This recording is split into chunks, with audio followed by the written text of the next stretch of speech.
Hello, everyone. In today's video, I'll guide you on how to unlock Canva Pro using your student email. If you have a student email that ends with shahrat.edu, you're eligible to access Canva Pro for free. Let's dive into the process. Start by visiting www.canva.com on your browser. Once you're on the homepage, look for the Education section. Hover over it, and you'll see several options.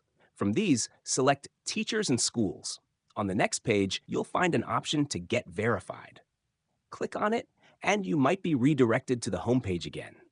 Don't worry, just wait for it to load. Once it's ready, you'll be asked to sign in with your .edu email address.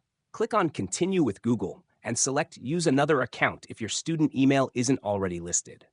Enter your sash.edu email address, click Next, and follow the prompts to log in.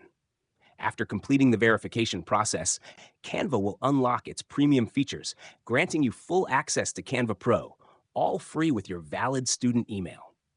If you found this video helpful, don't forget to like and subscribe for more tips and tricks. Thanks for watching, and I'll see you in the next one.